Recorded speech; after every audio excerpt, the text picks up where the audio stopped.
American radio show for the America First, Second, and Third. Here is your host, Michael Rivero. And aloha, whoops, my mistake. I left something turned on I shouldn't have. There's too many buttons in this little room here. Anyway, it is Tuesday, October 8th, 2013, the 8th day of the government shutdown, except it's not really shut down. They've shut down a few highly visible things to try and scare Americans into agreeing to saddle future generations with even more debt than we're dealing with ourselves. But most of the government is up and running just fine. The Pentagon's back to work, out there showering white-hot flaming death on innocent people around the world because that's what makes America great. So it's all theater. It's all for show. Now, today, a reminder, in our third hour, Donna Laframboise is going to be on the air with us talking about her new book, looking into the inside of the IPCC, the United Nations Intergovernmental Panel on Climate Change. As we know, just recently they came out with a new report that basically said, all right, there's no warming, but we're still convinced that in the long run we're right. And then, of course, the Dakotas got hit with a record-setting snowstorm, and the corporate media is out there saying because of global warming it's going to melt, there's going to be floods. They're still trying to push that whole thing to get you to buy carbon taxes, buy carbon credits and pay carbon taxes. It's just a giant cash grab. This government is so desperate for your money. They're still trying to ride this global warming thing to get more of your money from you, just like Obamacare is just another cash grab. And the failure of that policy rests on a very simple fact. We, the American people, don't have any more to give. We are tapped out. Because everybody inside Wall Street and Washington, D.C. is thinking about how they can take more money away from the American people, and nobody was out there thinking about how to revive the economy so that Americans could trade their labor for a decent salary or wage with which to pay these increasing demands. So it's just complete nonsense. And, of course, we're coming up here on the end of the week with this truckers' strike on the eastern seaboard. Apparently the day before they're going to be up in Pennsylvania. Just sort of pulling this thing together. The truckers are going to be in Washington, D.C. over the weekend. Apparently the bikers are going to be riding alongside in support and solidarity. There are going to be banners on the freeways calling for impeachment. Veterans are descending on World War II in outrage over the closure of the World War II memorial and the treatment of those World War II veterans. So this whole shutdown theater has definitely flashed back on the government. If they thought by taking away our national parks and our monuments and shutting off the social services at the same time they're continuing to shower money all over Wall Street and the war machine in Israel, that we were just going to say, all right, we'll let you put more debt on our children if you'll just give us back our national monuments. And if they thought that was going to work, obviously it did not. Another reason to suspect that a lot of people inside the Beltway are on those SSRIs because they're not thinking very clearly. They're just out there looking for somewhere they can take more money away from the American people, and we do not have it. That is why this is all going to fail ultimately.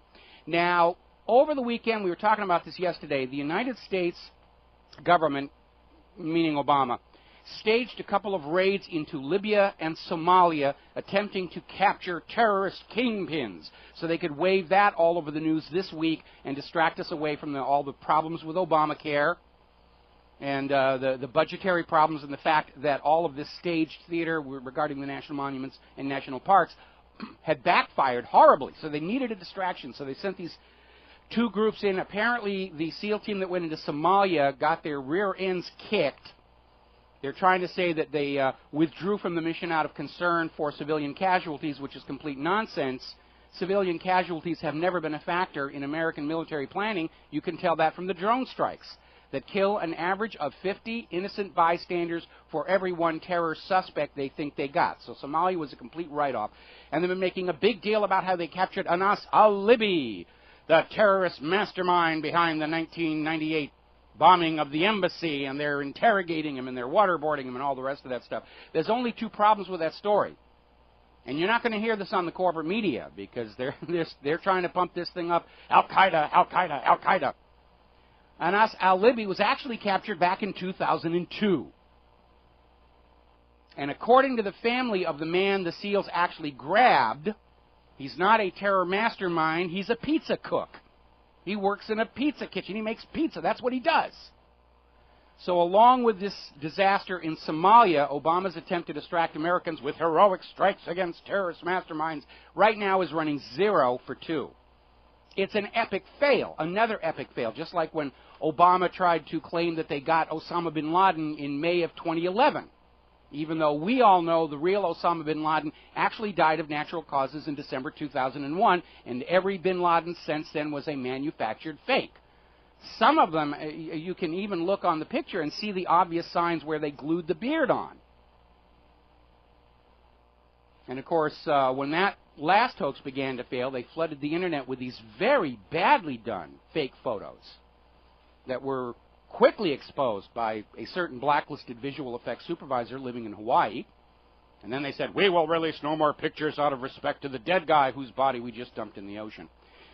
Now, today on the corporate media, they're fanning all this stuff about how Al-Qaeda will carry out reprisal terror attacks against Americans. They're going to kidnap Americans and hold them hostage to trade for this pizza cook. And this feels like more of this run-up to a new false flag attack to try and reignite the war on terror. And the corporate media today, they're already linking this guy that they caught, the pizza cook, with Iran and Syria and nuclear weapons, and they're just fanning this thing as hard as they can. And it's all complete USDA choice bovine excrement, except, of course, the USDA inspectors are on furlough. Now, Libya, their new installed government, now remember, Libya's government is the government because of the U.S. intervention that killed Gaddafi, tore down their state central bank, got rid of the gold dinar, put a brand new private central bank, loaning the public currency at interest, and putting in this puppet regime. And the puppet regime is now angry and saying that the U.S. action into Libya has just fanned up the resentment by the Libyan people against their U.S. puppet government. They've made things worse. The country's economy has practically ground to a halt under this covert U.S. rule. But of course, from the point of view of the White House, hey, they got that gold dinar, and that makes it all worthwhile. So, anyway, Kerry is already out there trying to defend the U.S. actions in Libya, saying it's legal. He says, you shouldn't criticize us. This was perfectly legal. Of course, he won't say under what law he claims this is legal, because it isn't. When you send armed military into another country without their knowledge and permission, that is an act of war. And Kerry can get up there and say it's all perfectly legal under all these rules we just now made up, but under international law, no, it is not legal. It was a desperation play. They needed a victory in the war on terror in order to take people's minds off Obamacare and the budget and economy problems, which are not getting any better no matter what they do. Because when you are drowning in debt, borrowing more money is not a solution. It's just kicking the problem further down the road and letting other people clean up the mess. And we have had 100 years of that. And look at what this private central banking scam has done to the United States over the last 100 years. And yes, we had a wonderful, glorious time in the wake of World War II because Bretton Woods was siphoning wealth out of other countries and bringing it here. And that's now all falling apart because the rest of the world is sick and tired of the U.S. Federal Reserve getting a piece of the action of every commerce on the planet. The U.S. government, that Federal Reserve, they're acting like a mafia crime factory. They're going out to everybody and saying, no matter what you're doing, what you're selling, we get a piece of the action. If you don't give us a piece of the action, something bad going to happen to you. We're going to drop drones on you. We're going to drop bombs on you. So you just give it a piece of the action. And that's what that whole scam is, because when the entire world is using that U.S. dollar for commerce and banking, where do those dollars come from? They are borrowed at interest from the Federal Reserve. And that's why people around the world, including the United States, are all fed up with this nonsense. All right, we got to take a break for commercials. Join us on the air, 800-313-9443. Manny's in our control room, and we will be right back. And aloha, America. Welcome back to the show. And President Obama is now on the air. He was supposed to start at the top of the hour. As usual, he delayed for 10 minutes to build the suspense and the anticipation for what he was going to say. And he's basically out there saying it's all the fault of the Republicans and the GOP, and they're being unreasonable, and blah, blah, blah, blah, blah, blah. In other words, it's a complete waste of bandwidth as far as I'm concerned. So, moving right along here. Again, these two raids by the SEALs into Libya and Somalia have turned out to be a major public relations debacle, because the SEALs actually had to retreat from Somalia. Now, the cover story is they were concerned about civilian casualties, which doesn't make any sense, but apparently there is a video of the raid that did surface, which basically showed that one of the al-Shabaab fighters walked out to smoke a cigarette and appeared to go back inside without having noticed the SEALs were there, but apparently he did, because immediately al-Shabaab came out and opened fire on the SEALs before they could even move, and that's why they were running. They lost the element of surprise.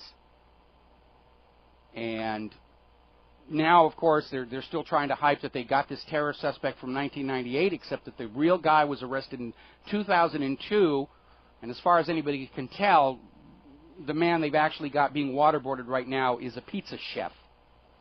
And I'm sure by now, under all that waterboarding, he has revealed his secret ingredients for his pizza, but they're not going to get much else with him. Anyway, Obama is out there saying, we've got to move forward. The GOP has got to do it my way. He's refusing to back off on Obamacare, and we know why. We talked about that yesterday. Obamacare is going to generate billions in immediate tax revenues for the U.S. government, between taxing the out-of-control wild profits of the health insurance companies that are part of this scam, or all these IRS fines that are going on to anybody who can't or won't sign up. And Obama needs that increase in tax revenues in order so that when the debt ceiling is raised, they'll be able to find lenders who will actually loan the U.S. money, because they can raise the debt ceiling all the way to the sky.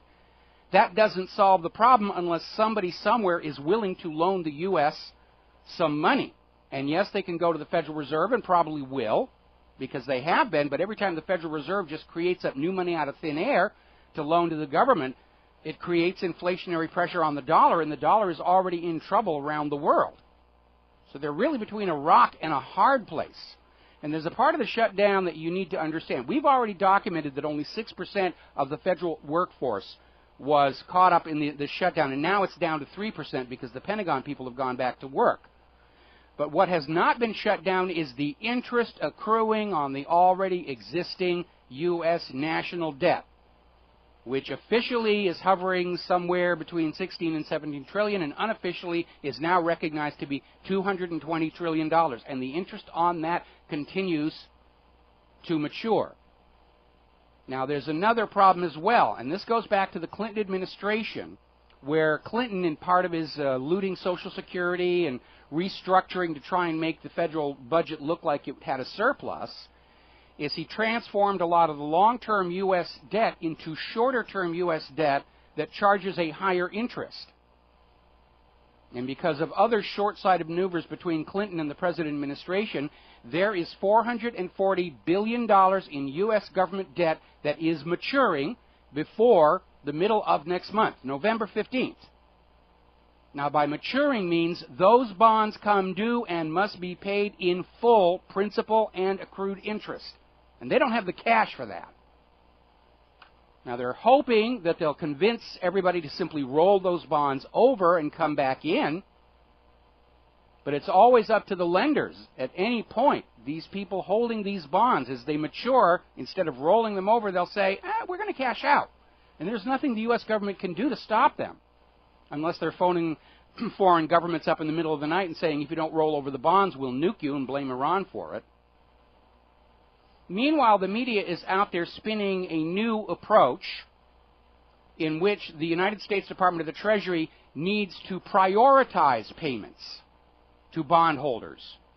In other words, it's sort of a cagey way of the U.S. government going into default, but not admitting they've gone into default. And by the way, all this talk about this will be the first time in our history. No, the U.S. government has in fact defaulted several times before in history, and it wasn't the end of the world. It was just a huge political embarrassment for the government. Now, the Treasury is already saying this prioritized payments approach is not going to work, because it doesn't matter who you're paying, the ones you're not paying are going to stand up and say, you've defaulted. I've got credit default swaps against your debt.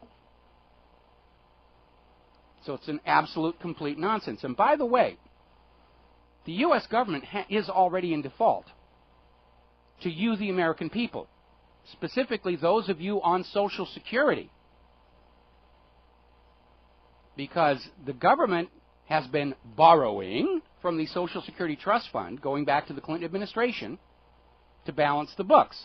They've been taking your cash out of that trust fund and replacing it with Treasury bonds, which they cannot redeem.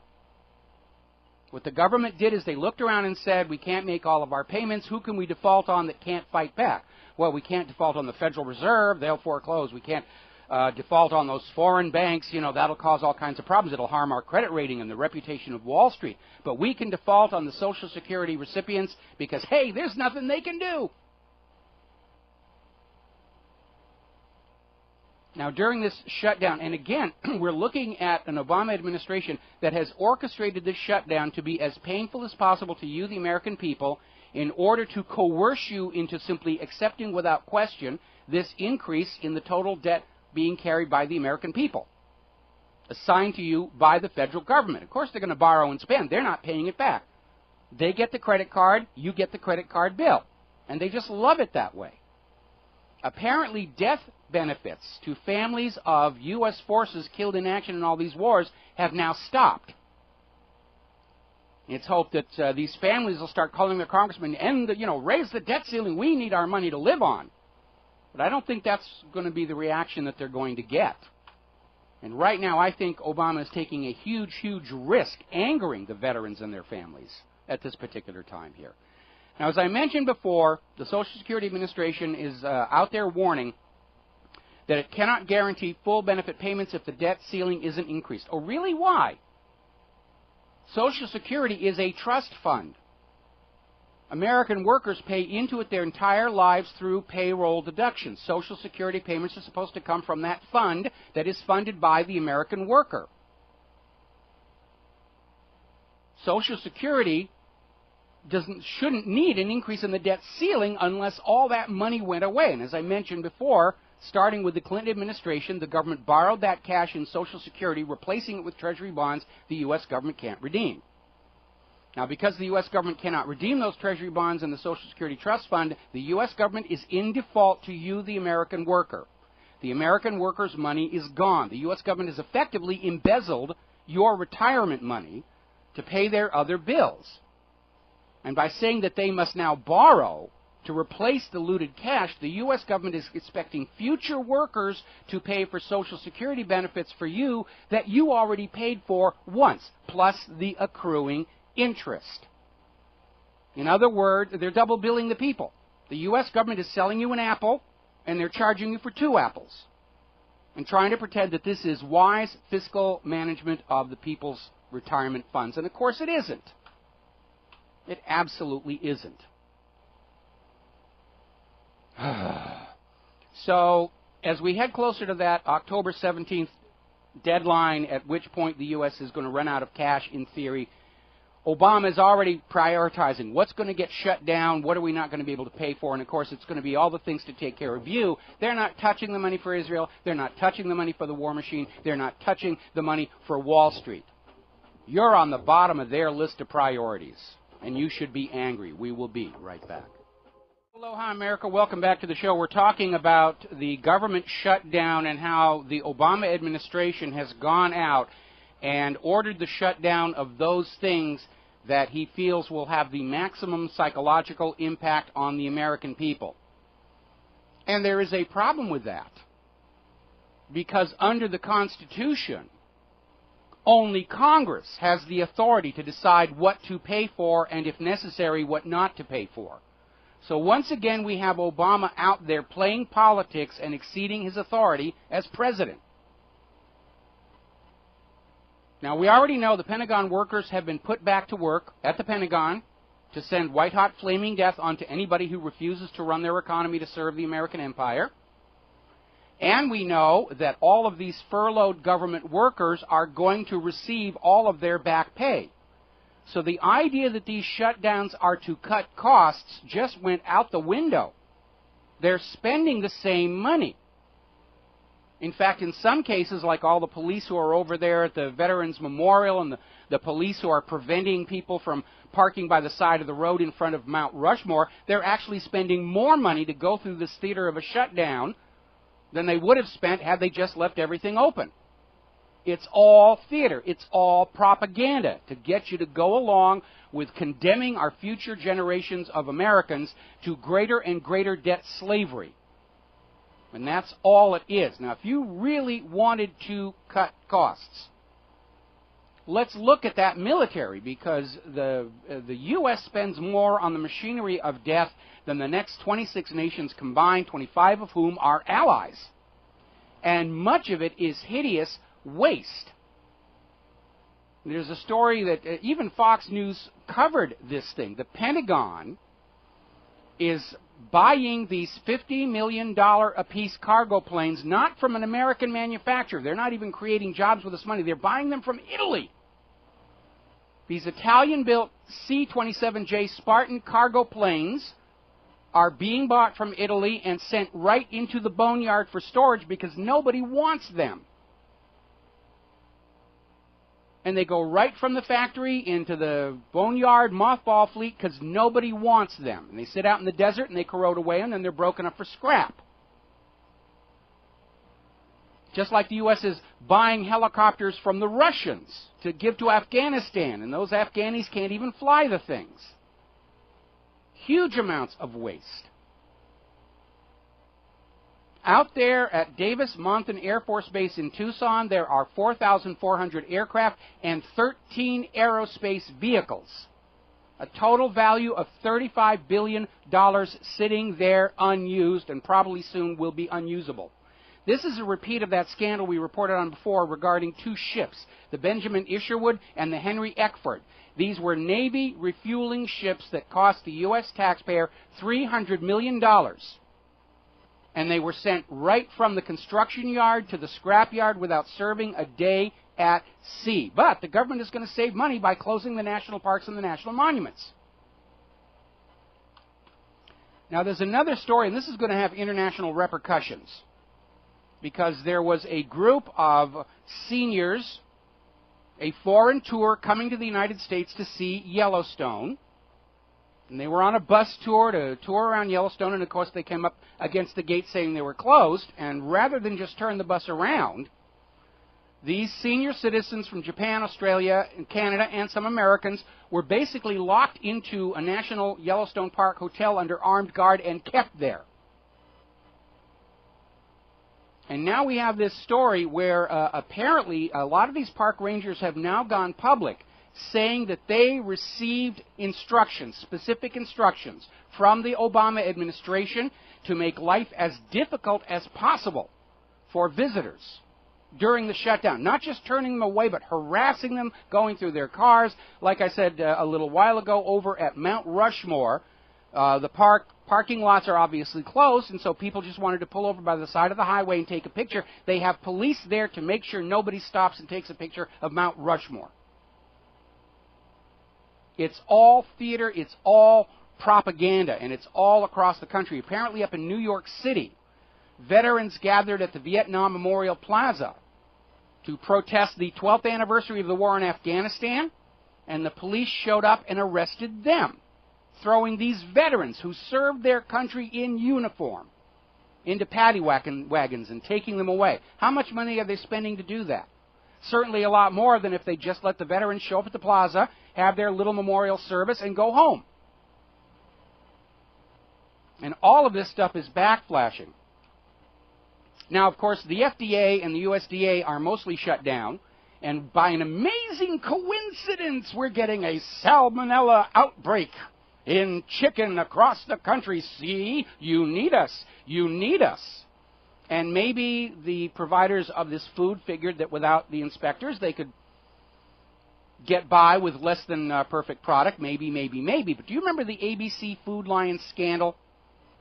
ABC TV, as a favor to the Supermarket Workers Union, infiltrated the Food Lion supermarket, had a couple of their producers get jobs as food handlers, and faked evidence of unsanitary food handling at Food Lion to basically destroy them because they refused to capitulate to union demands. And it was exposed.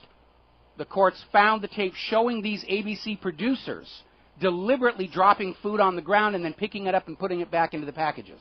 And it was all staged and faked. Now, with Obama desperate to coerce you, the American people, into demanding Congress pass a debt ceiling increase and leave Obamacare untouched, and with the closures of the national parks clearly backfiring, I would not put it past the U.S. government to deliberately cause a salmonella outbreak, to scare Americans into agreeing to higher debts. Please bring back our food inspectors. We want our food to be safe. Not that it's that safe anyway, even with the inspectors there. Apparently somebody just did a research on the chicken nuggets sold by a major fast food chain who will remain nameless because they got a bunch of mean drunks for a law firm, and found out they're less than 50% actual chicken meat. And the rest of it is just stuff from the chickens that normally you would just throw out, but they grind it up, fill it in there. And here's the final slap in the face.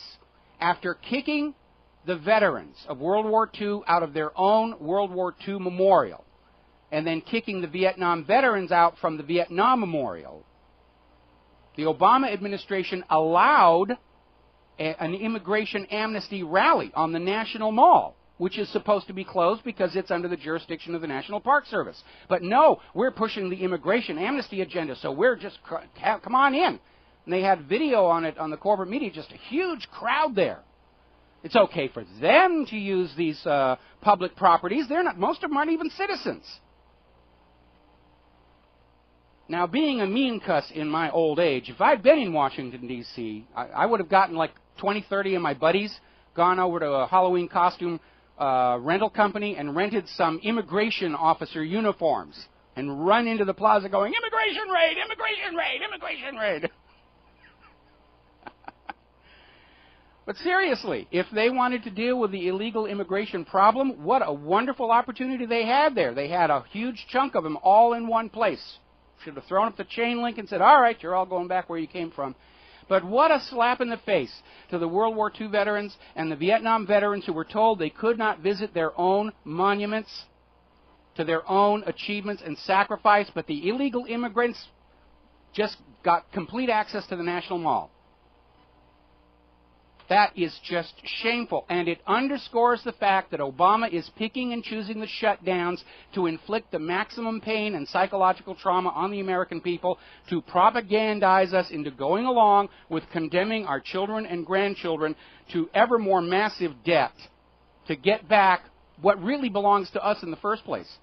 Those national monuments, those national parks, those public properties, they belong to the people. The government is the janitor we hire to take care of them. And because the janitor can't or won't do their job does not give the government the authority to say that we are not allowed into our public properties.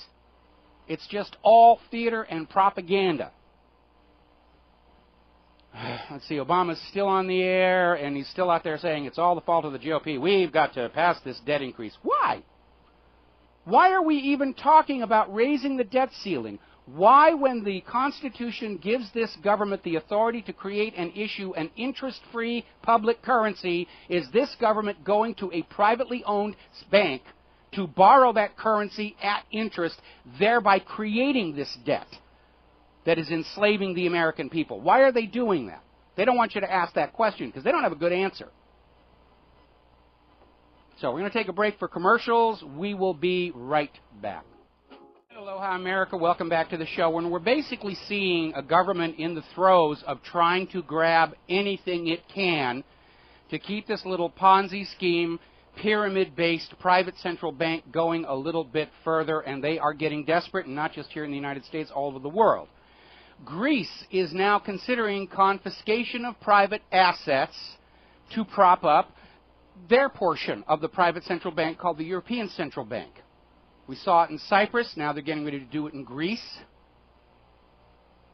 They're calling it a bail-in or a haircut or a scalping or a castration or whatever you want to call it. But it basically amounts to the banks being granted the authority by their lordships to go out and just take your property.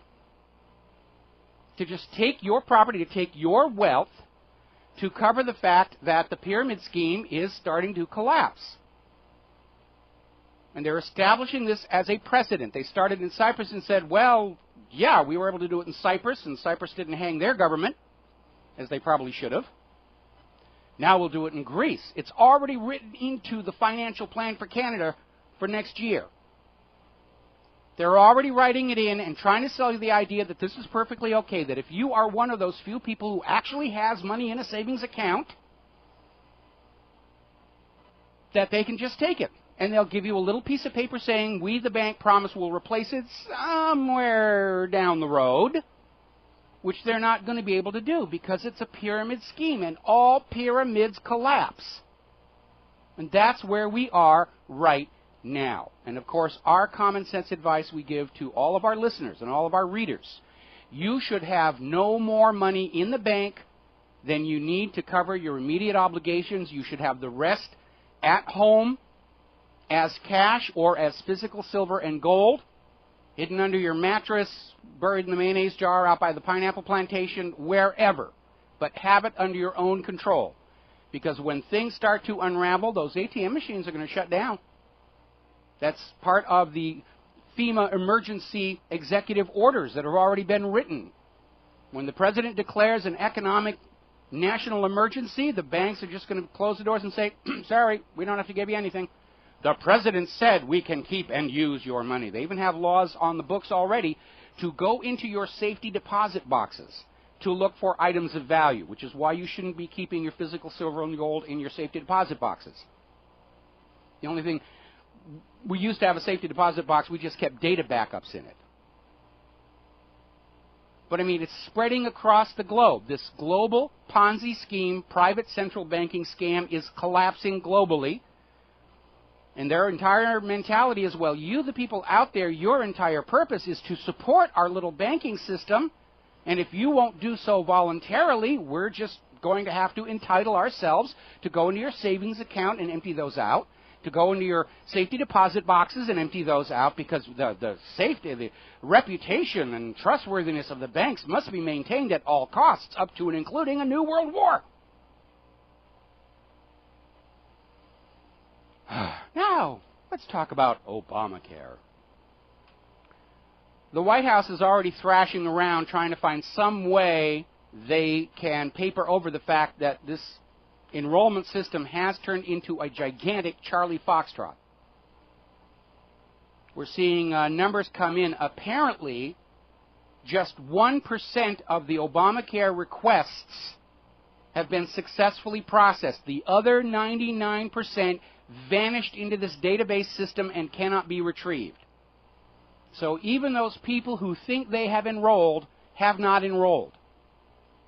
This system was nowhere ready for deployment. And even the programmers who wrote it were saying that 2 weeks ago. This is not close to being ready. But Obama said, it will go now because I, his Obamaness, have said so. And we are not amused at the problems. And it simply is not working, and it's turning into a major, major disaster. I think that's why Obama is sending the SEAL teams out there to catch terror masterminds as a distraction, except that has backflashed on him.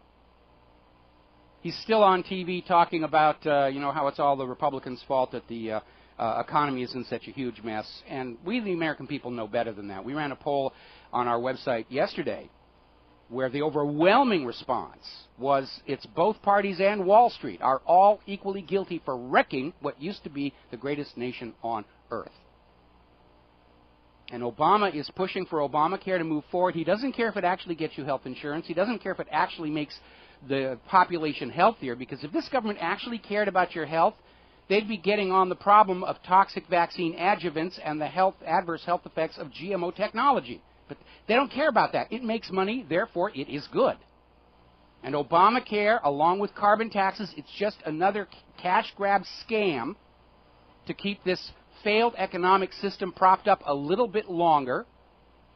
And it's not going to work because we, the American people, are tapped out. We don't have the money to pay into this new, more costly insurance system. We don't have the money to pay carbon taxes. And we know it's all based on a fraud, but Obama can't wait.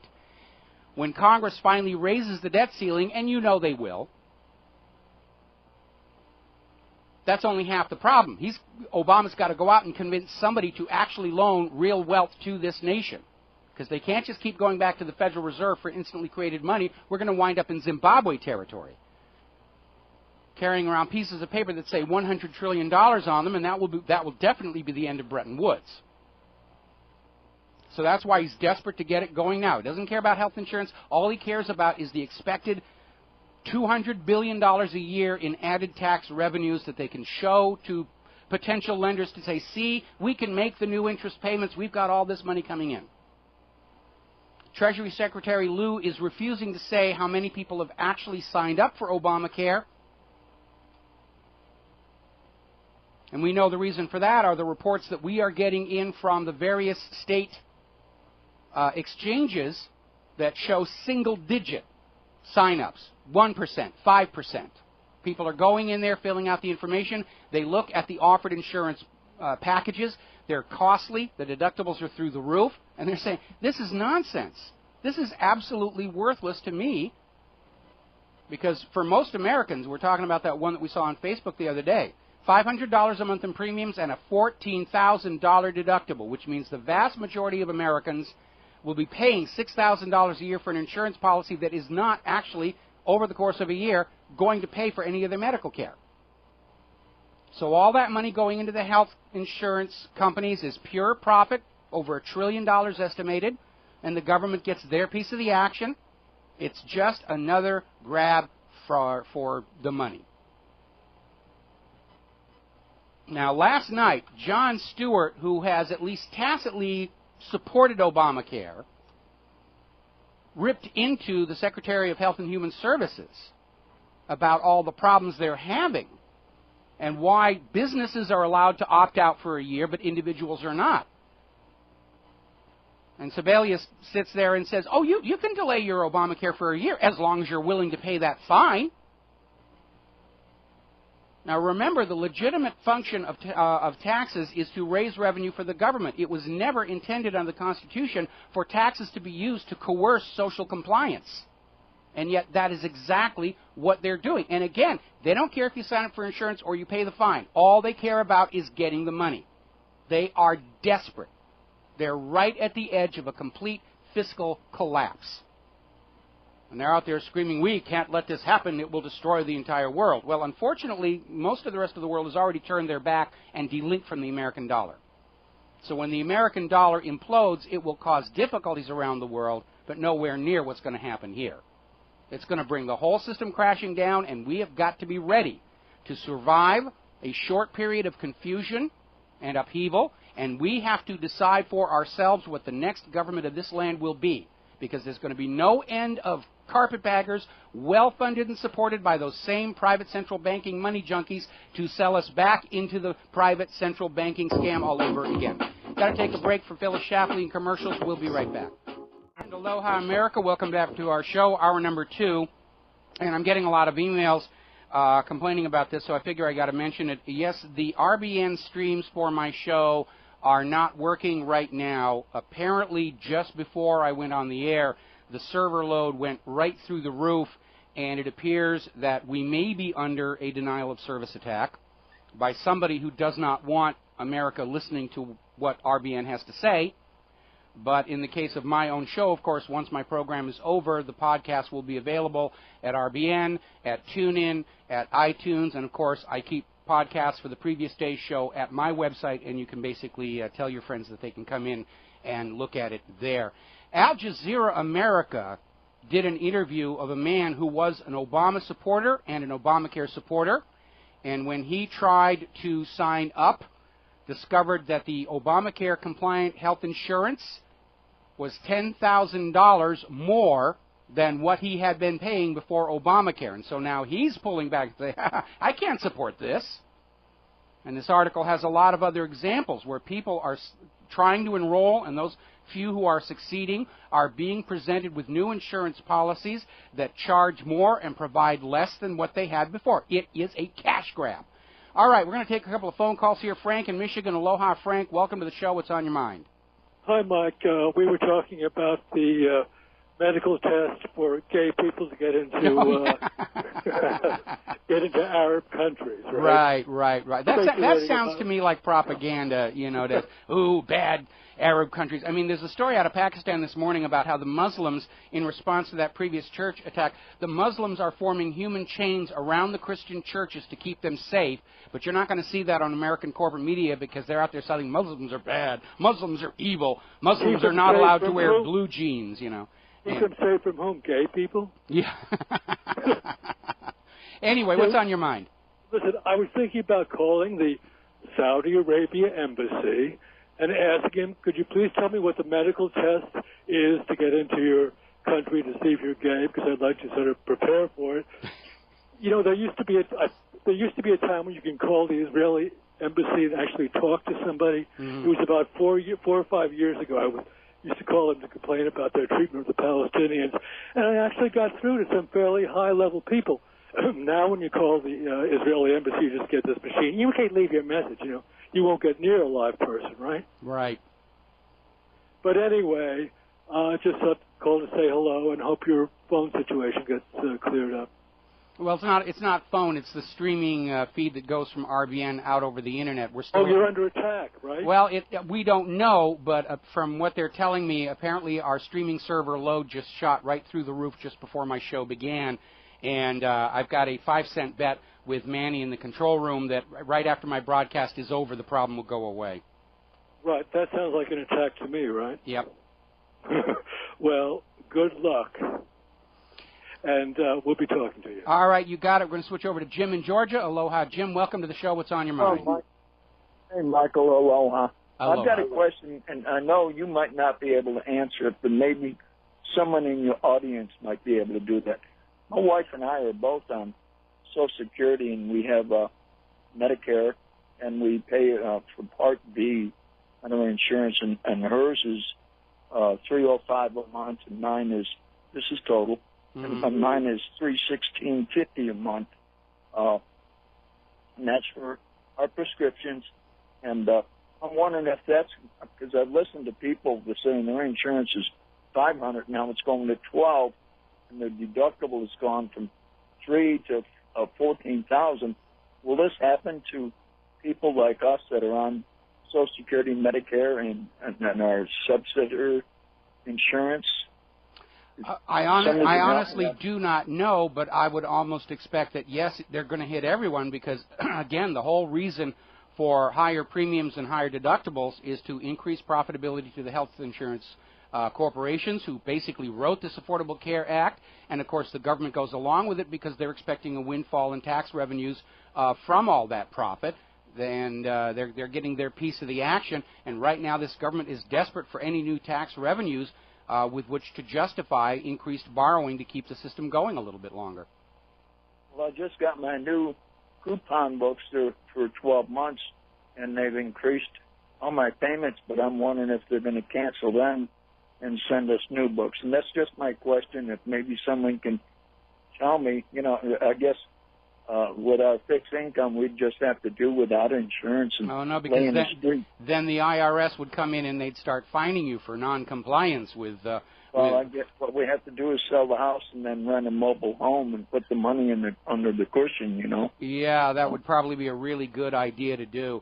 But at some point, I'm expecting that as the economy continues to collapse, in addition to seizing money from bank accounts and safety deposit boxes, they'll start kicking down doors of people that they know have purchased significant amounts of gold.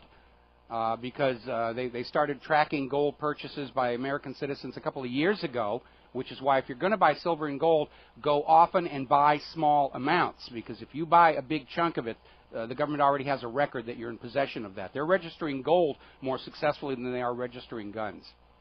Well, thank you, Michael. All right, you're welcome. We're already hearing stories from all across the country where people who've already got health insurance are getting notices that their premiums are going up and deductibles are going up to bring them in compliance with Obamacare. Other people are being notified by their insurance companies that their current policy is being canceled for being non-compliant, and then they're presented with 3 or 4 new policies, all of which are much more expensive, all of which have much higher deductibles. It's just a cash grab. And again, we saw the same thing going on when auto insurance was made mandatory. The premiums and deductibles went right through the roof to just guarantee immense profits for the auto insurance companies, who then dutifully shared a percentage of it with the government through taxes and, of course, heavy campaign donations to their favorite Congress critters. We're going to grab one more phone call before the commercial break. Bob in Florida. Aloha, Bob. Welcome to the show. What's on your mind? Yes, Mike, had you ever thought about them using this shutdown to blame a catastrophic cyber attack on the banking system, and then take away people's assets and hide it because they're having troubles with their software? Well, we've been talking about the possibility of a virtual 911 for quite some time to crash the entire system and basically blame it on Iran or Russia or China. But you're absolutely right. In such a cyber 911, all the accounts of private American citizens would simply vanish. And the banks would say, we don't know that you have that money with us. We're sorry. We can do nothing about that. And so I agree. It's a very real possibility.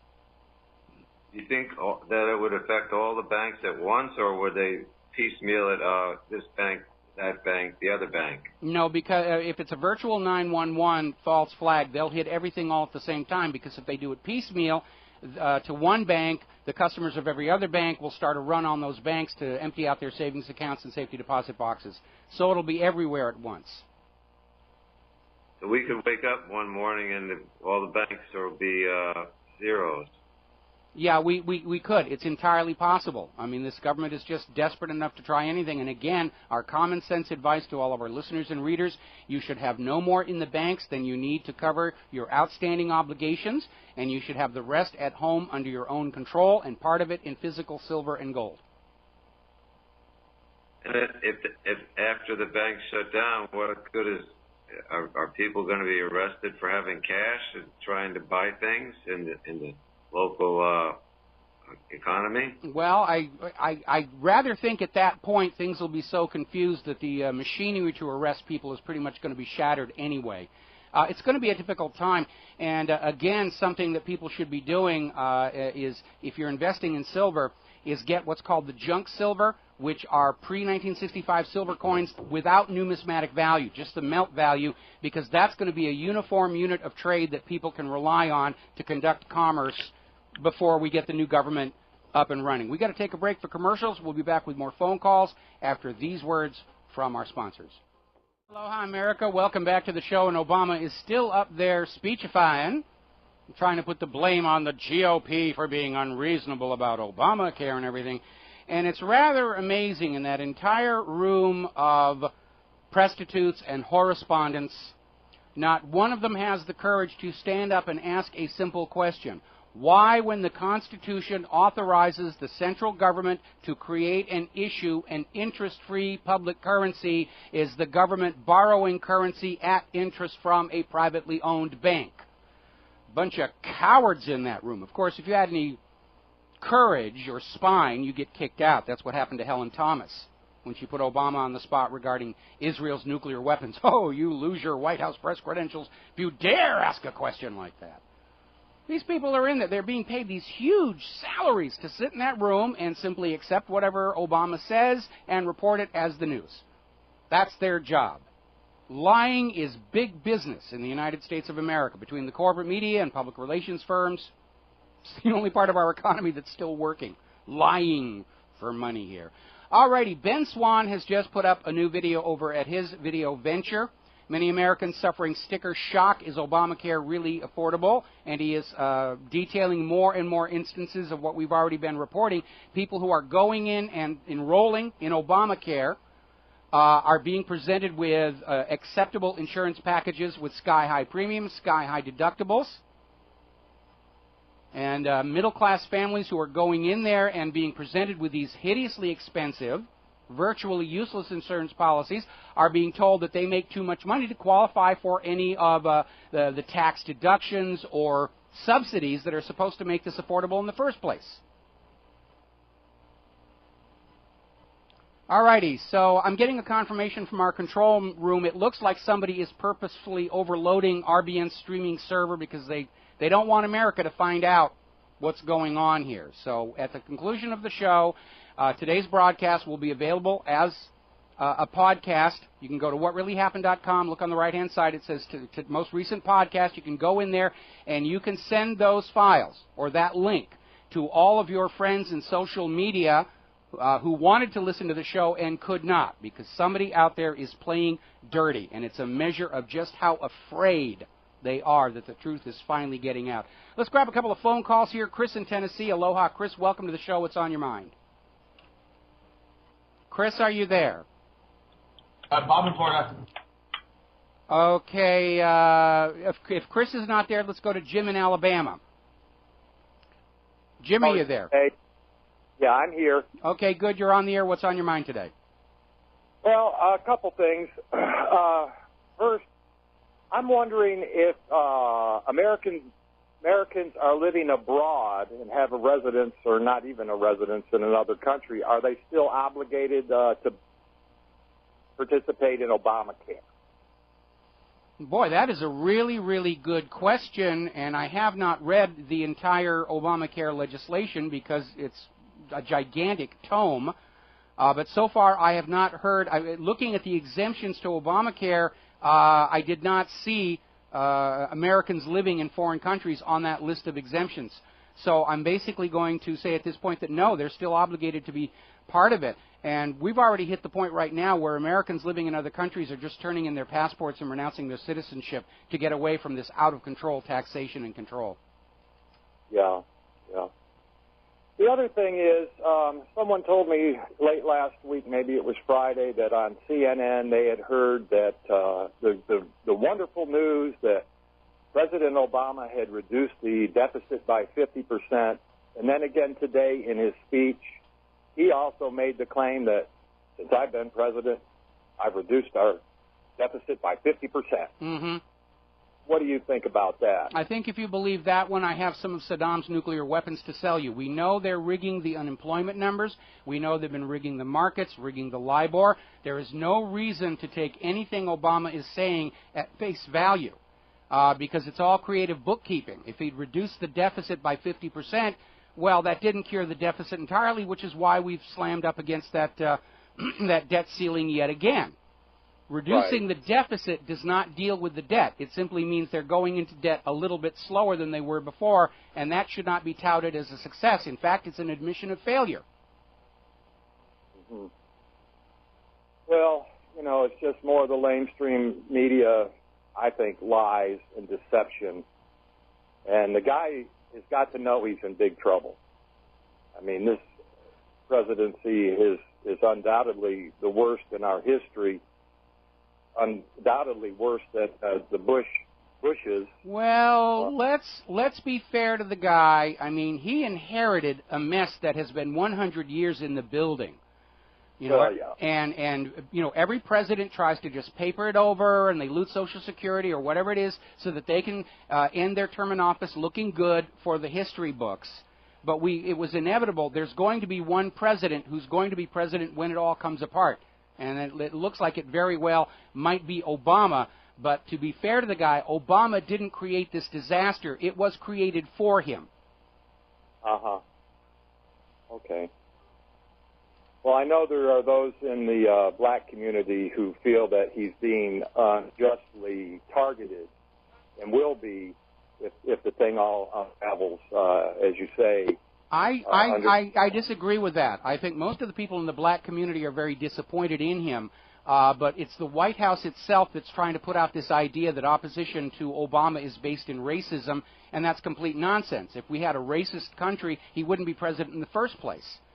Our opposition and our anger and frustration with Obama isn't based on who he is or what color he is or where he comes from. It is based on his actions as the Commander-in-Chief of the United States of America. And he is, in fact, continuing the Bush policy of doing everything for the benefit of the banks and Wall Street directly in opposition to what would work best for the American people themselves. He likes to liken himself as a new John Kennedy, and he certainly has the charm and the charisma and the speaking ability of a Kennedy, but it's a wasted potential because he doesn't have the courage of a John F. Kennedy to stand up to that private central bank and say enough is enough is enough. Okay, well, You take care, and I'll keep listening, man. All right, thanks an awful lot. We're going to switch over to Chris in Tennessee. Chris, welcome back to the show. What's on your mind today? Well, Mike, I want to thank you for posting that story about the Oklahoma senator who wants to take away this people's Social Security disability in the state of West Virginia, and he's at work right now looking at people's medical records. That's right, folks, looking at your medical records to deny you any more future payment and to kick you off Social Security. You need to listen to the story that Mike's got on his website. Listen to the tape and read what this guy says. And he basically says, I don't have to worry about getting reelected, but I'm a senator now, and I have the power, and I'm going to pick on these people in West Virginia because they shouldn't get a check from the government. And I was just blown away by the tenacity of him. Why don't you senators cut your retirement benefits if you're so worried about money and balancing the budget, but yet you want to take away food and for people that are starving and they're not even in your state? It just blew me away, and it's going on right now today. Well, there's a larger issue beyond that because everybody in the government who's screaming about cutting costs and everything, it's cutting costs to you, the American taxpayer. Now, the original model for this nation was that the purpose of government is to do for the community what the community needs but cannot organize for itself. The government is supposed to take that tax money and then spend it taking care of you, but they're spending it everywhere else except you. We got to take a break for commercials. We'll be right back. Aloha, America. Welcome back to the show, and I'm hearing that at least part of our RBN streaming service has now been restored, but it definitely looks like somebody's out there trying to overwhelm the server with a DOS attack because we're telling you something the government doesn't want you to think about. Like that question, why, when the Constitution authorizes the government to create and issue an interest-free public currency, is the government borrowing currency at interest from a privately owned bank? And they're terrified of that question because they don't have a decent answer for it. It's a scam. It's the same scam King George III imposed on the colonies with his Currency Act that led to the American Revolution. And we have been sold back into debt slavery to that same predatory banking system not once, but 3 times by our corruptible and corrupted central government. We're going to grab a phone call here. Anthony in Texas. Aloha, Anthony. Welcome to the show. What's on your mind? Anthony, are you there? Anthony, are you there? Okay, I guess he's not paying attention, so we're going to let Anthony go, and maybe he'll come on back somewhere later.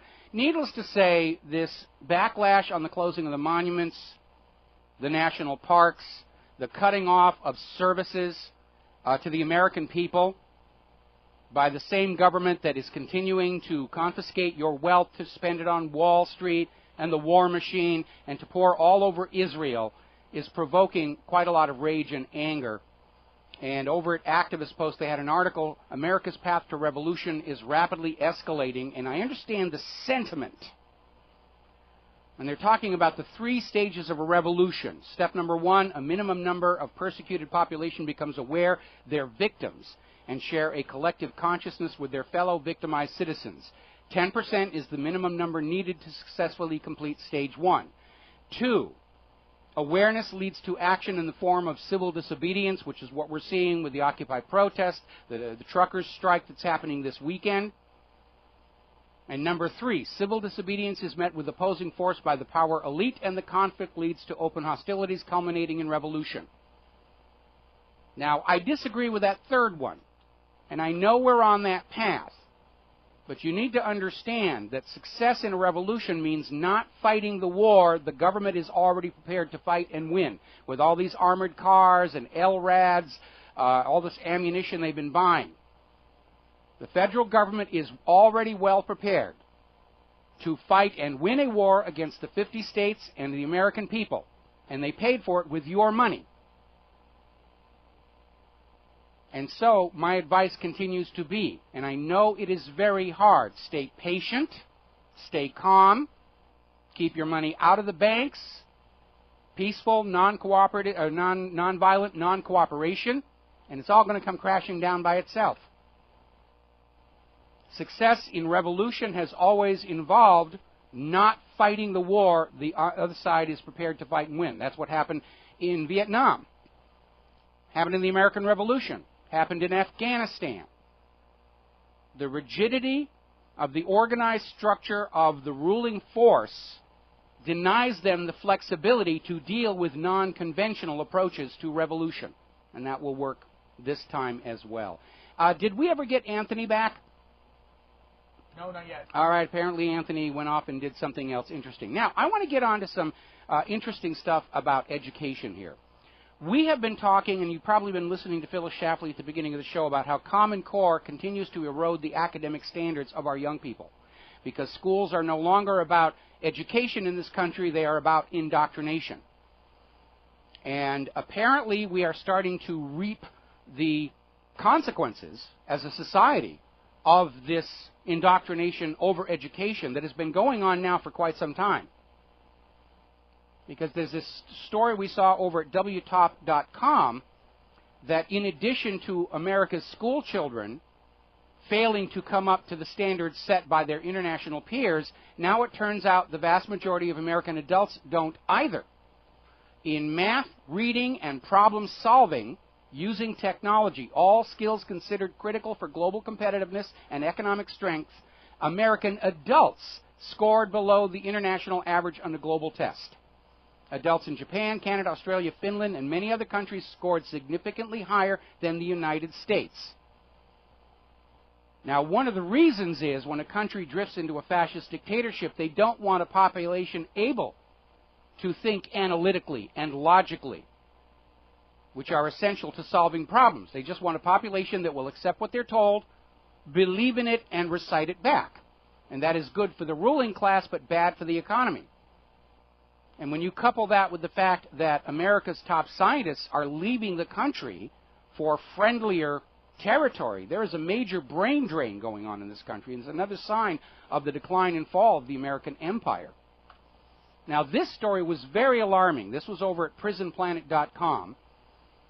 And it's talking about 6th grade students at the Bryant School District in Arkansas were handed an assignment to revise the Bill of Rights using the War on Terror and the Patriot Act as a guide. And the teachers were telling the students the government of the United States is currently revisiting the Bill of Rights. They have determined it is outdated and may not remain in its current form any longer.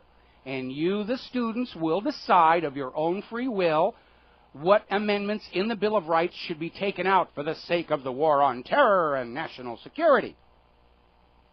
Now, that Bill of Rights does not belong to the United States government.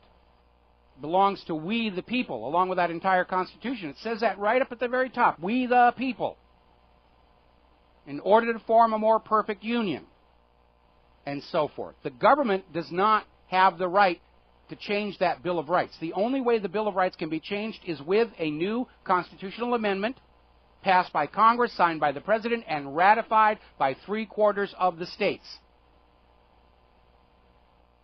They are stealing your heritage from you, and they're doing it by targeting the most intellectually vulnerable segment of our society, school kids, 6th graders. They're going into school and being told the Bill of Rights is outdated. Pay no attention to that Bill of Rights. That's out of... We've got to come up with a new and improved Bill of Rights. And we already know what amendments they're talking about taking out. That 2nd Amendment's definitely going to go. That 10th Amendment is going to go. The 4th Amendment's going to go. They're brainwashing your children, using your tax money to brainwash your children into surrendering the protection of their rights against intrusive government. And you should be very angry about that. Now, I don't agree with Phyllis Schlafly about a lot of things that she says, but definitely with regards to Common Core, this is an attack on our children to basically dumb them down, to isolate them from the classics of literature that would get them thinking about current events, Most of the reading requirements under Common Core are government propaganda handouts about human-caused global warming.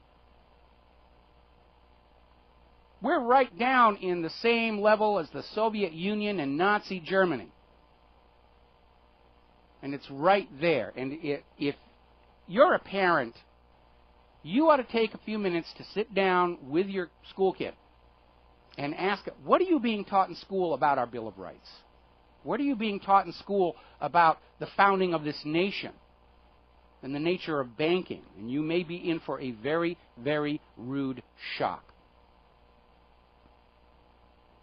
This government does not want intelligent, educated, rational citizens. They want obedient workers, obedient soldiers.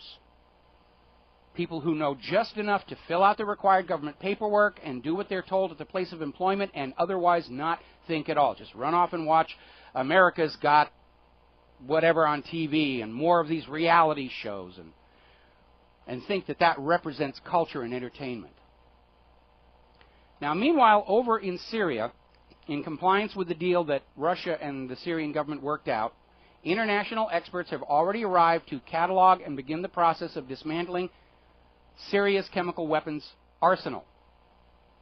Now, given the brouhaha that the U.S. government was making over those vile chemical weapons in Syria, you would think they would tout this as a success, and they're not. The official U.S. policy is, big deal. We don't care. It's no big deal that he's getting rid of his chemical weapons. Because the agenda still is to find an excuse to invade Syria, get rid of Assad, put in a U.S. puppet regime, and open the door to the eventual war with Iran. That's what's going on here. We'll be right back. And aloha, America. Welcome back to the show here. And did Anthony ever come back, or I guess he's not paying attention? No, he never called back. He never called back. Okay, so we're talking about Syria, and we're talking about the attempt by Russia and Syria to basically evade further U.S. military adventurism. And now they're talking about a possibility of a peace conference called Geneva II between the government of Bashar al-Assad and the Syrian National Coalition. Now, the Syrian National Coalition, though, is coming into Geneva II saying they're setting conditions ahead of time. They want guarantees that their demands will be met up front. And this is a negotiating tactic to guarantee nothing will happen. We have seen that with Israel over the last several years. Yes, we'll talk with the Palestinians as long as up front they agree to recognize Israel as the Palestinian state and do everything we want, and then we'll talk with them about maybe doing something nice for them in return, which never happens. So they're trying to derail the possibility of peace. They're trying to trivialize and minimize the fact that Assad is, in fact, allowing his chemical weapons to be destroyed. And by the way, the reason he had those chemical weapons was as a balance to Israel's nuclear arsenal. Now, BBC got caught faking some of their Syria coverage. We have this, including the video, linked to the front page of whatreallyhappened.com.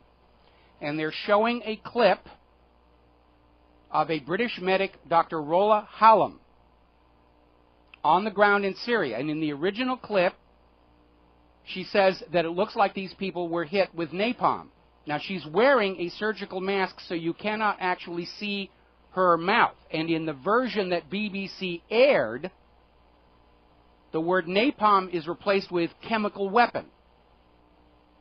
And they got caught on it. So they're still trying to lie to you and sell this whole idea of chemical weapons. And remember, the United Nations Chemical Weapon Inspection Team basically admitted that even though some of the victims provided to them by the hired mercenary army did test positive for exposure to sarin, they were unable to detect any sarin at the location of that August 21st attack.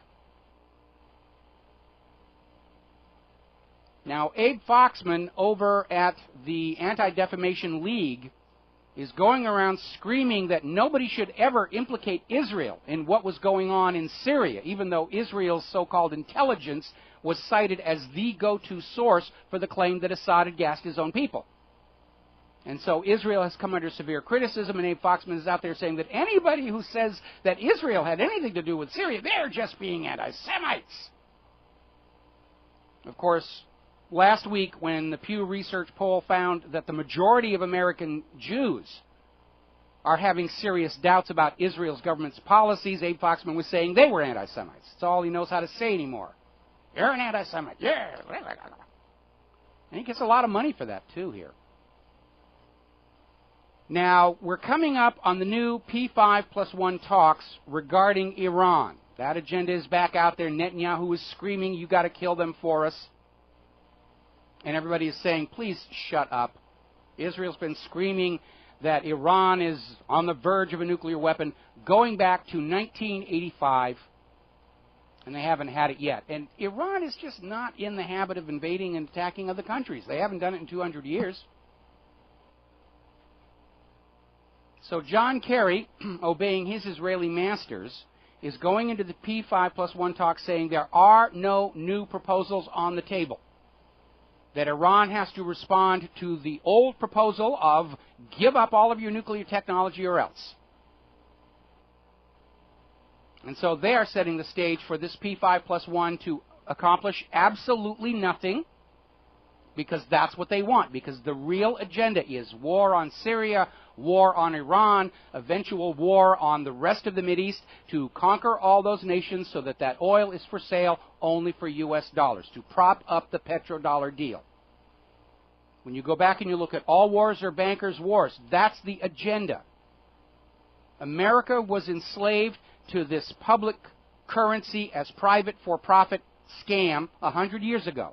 And what the Federal Reserve Act did to enslave you, the American people, Bretton Woods did to the rest of the world. And the American people and the rest of the world are trying to break free, and the U.S. is trying to reimpose this form of debt servitude by force of arms, and that is the top agenda. Everything else is just a sideshow. Saddam's nukes, Assad's gas, Iran's nukes. It's just window dressing. The real agenda is to conquer the world and re-enslave it back to private central banking. Now, the other day we were commenting about all these timelines about Iran that were coming out in things like Time magazine, and they all start with the 1979 revolution and how Iran has been our enemy ever since. And they avoided talking about the 1953 U.S.-sponsored coup d'etat that took down the democratically elected government of Mohammad Mossadegh and imposed the Shah of Iran. And likewise, the New York Times, once again, as it waxes eloquent about the potential threat of an Iranian nuclear weapon,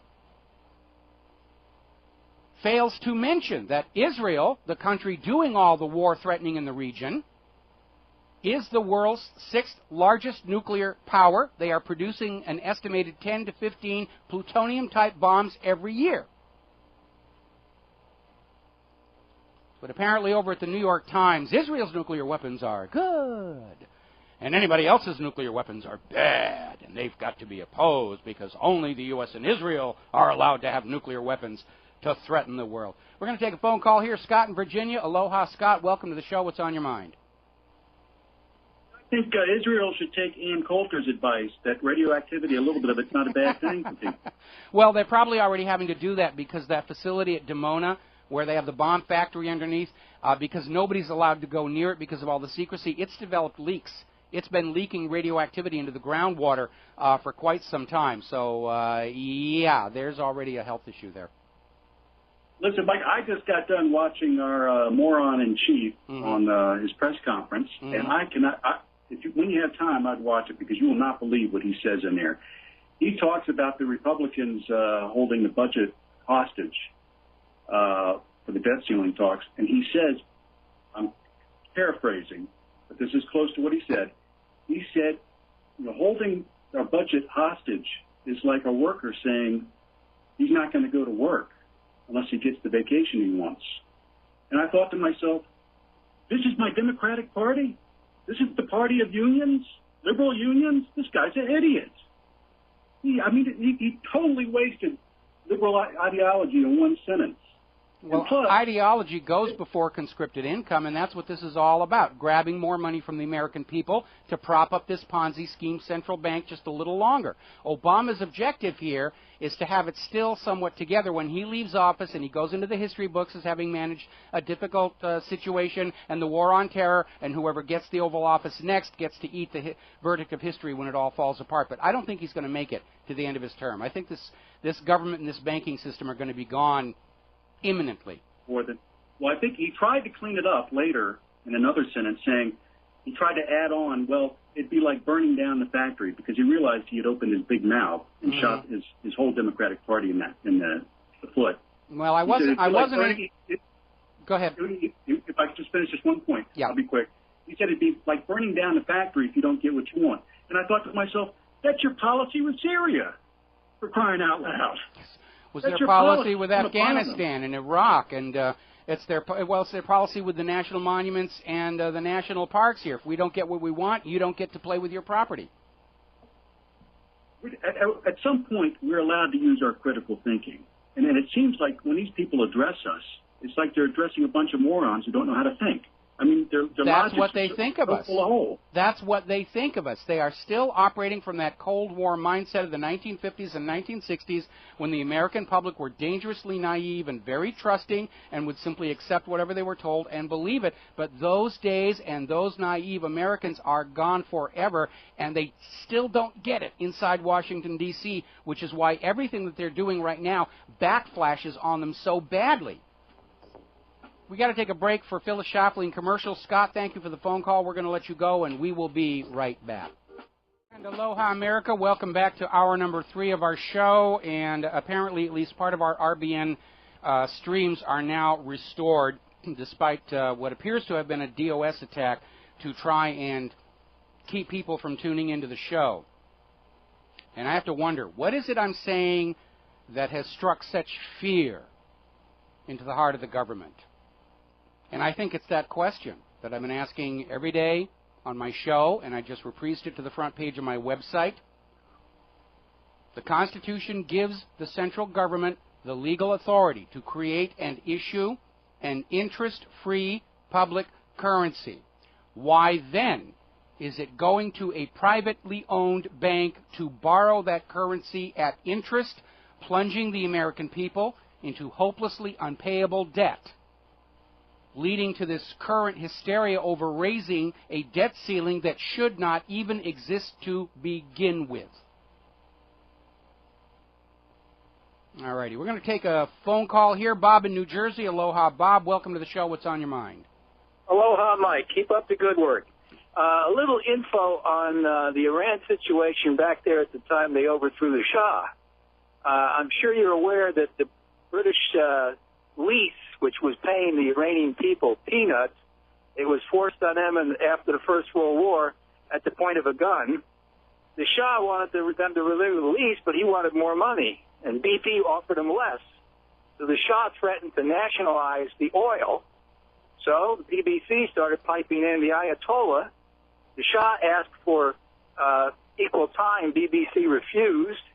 Meanwhile, the MI6 was funding and training the opponents of the Shah, and the CIA, unbeknownst to Jimmy Carter, was also training the secret police. So it all came to a head when they overthrew him. It was basically engineered by the West to get rid of the Shah. You can't have your own oil and expect your own money. Well, that's always what it's really been about. One of the reasons for the breakup of the Ottoman Empire at the end of World War I into these little tiny arbitrary shapes was in order to keep them controllable, in order to keep siphoning out the oil at very, very cheap prices, keep the Arab people fighting amongst themselves to keep them under control. Yeah. And every time you see a leader rise in that area that has the potential to unite the entire region, he has to be destroyed, whether it's Saddam Hussein or Ahmadinejad or now Rouhani. It was one of the reasons that they were absolutely opposed over in Egypt to Morsi, because he was standing up to the U.S. and Israel, and the whole region was saying, okay, here's a guy who can take our part of the world and move it forward into the future. Yeah, Okay. That's exactly what they're doing. All righty. Yep. Thank you very much. We're going to switch over to Scott in Wisconsin. Aloha, Scott. Welcome to the show. What's on your mind? How you doing there, Mikey? Doing good. Hey, you know what, Mike? I got to give kudos to that Scott out in Virginia. He's awake, and I love that brother for saying that, but I'll explain it a different way what he was saying. James says a double-minded man is a stumbling block. And what that means is it's called lying and deceiving. And I'll tell you what, the meek and the humble, like you and me, Mike, and the guys that are awake, and I'm not talking about nighttime, we're not going to be lied to and deceived because we know what's coming out of the mouth of our fearless leader. So I just wanted to share that. And, Mike, thanks for taking my call. And aloha. Aloha yourself here, and thank you very much. And now joining us on the air is Donna Leframboy. I hope I'm pronouncing that correctly. She has a new book out on the IPCC, which is worthy of consideration, even as they're still out there trying to scream that, yes, there's been no warming for 16 years, but the warming is coming. It's hiding in the ocean. It's hiding under the mattress, and you've got to buy carbon credits and pay carbon taxes. And Donna, thank you for spending time with us today. First of all, did I pronounce your last name correctly? And then tell us about your new book. You were very, very close. La Framboise. La Framboise. Okay. Perfect. Merci. My new book is called Into the Dustbin, and it takes a very close look at the gentleman who has been heading the IPCC, that UN climate body, for since 2002. So he's the been guy around who for a drives while. trains. The guy who used to drive trains. Well, he's a railroad engineer. I'm not sure how much driving he did, but yes, that is his background. It is railroad engineering, and somehow he got promoted and is discussed by the media as if he is the world's foremost climate scientist. I'm not sure how you get from railway engineer to climate scientist, but that's what's happened with this gentleman.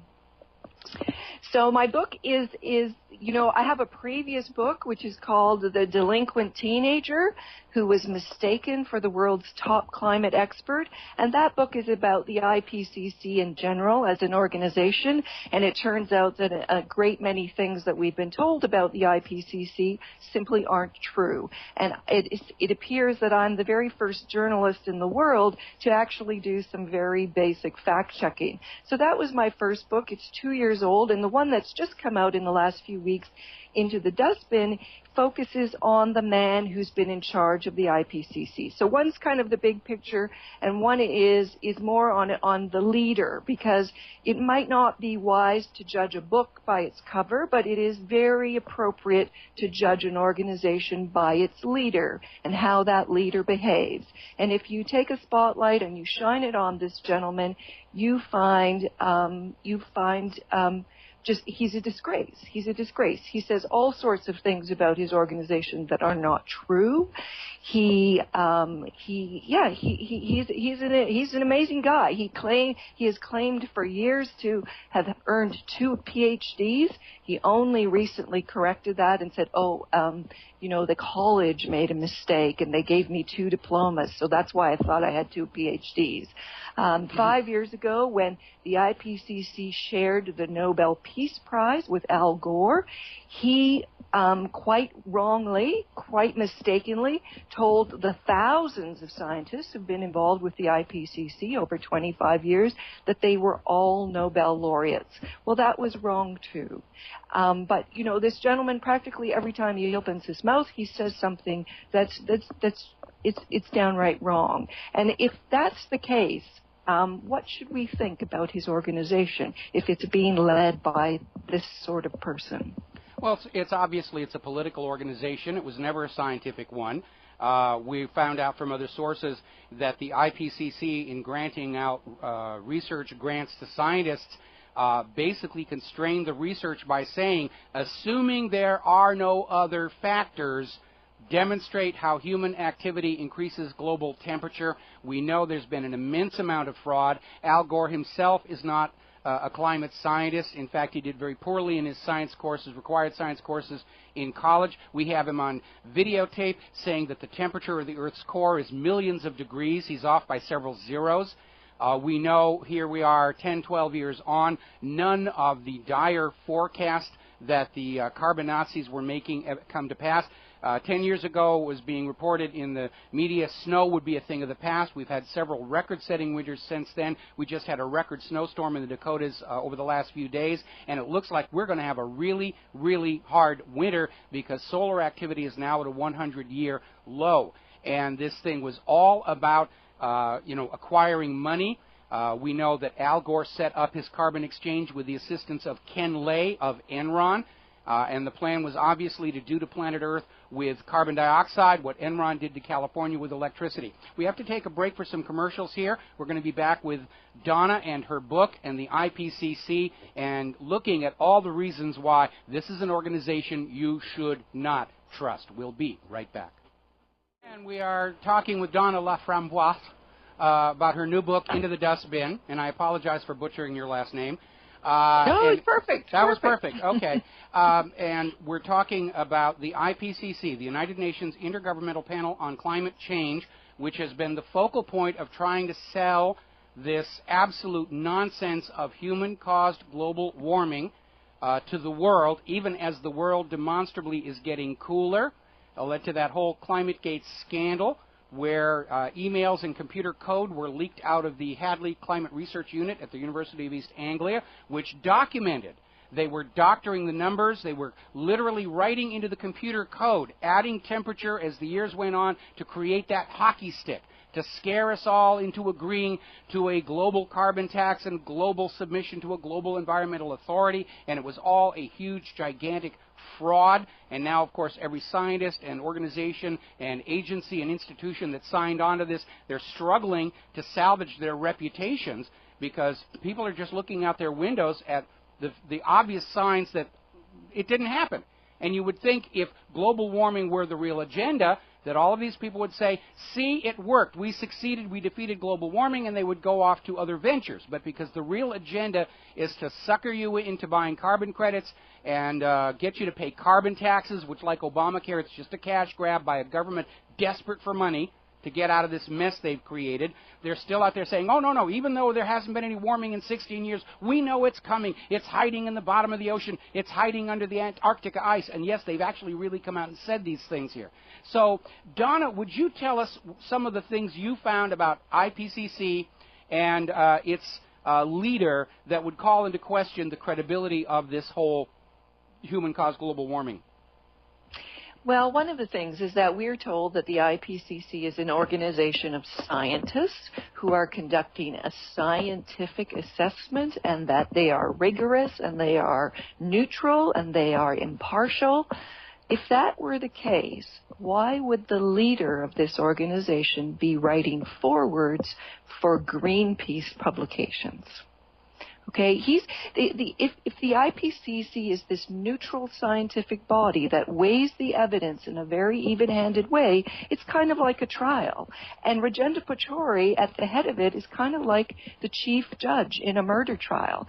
Well, can you imagine if the judge went and, had lunch with the prosecution team, while this trial was going on?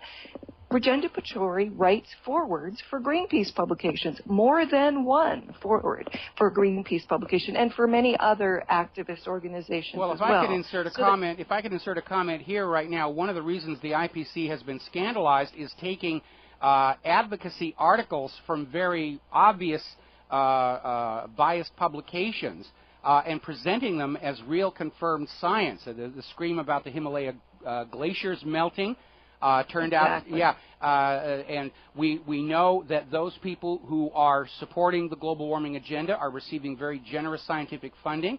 We know that scientists who are questioning the orthodoxy are blacklisted for funding. Their tenure comes under attack.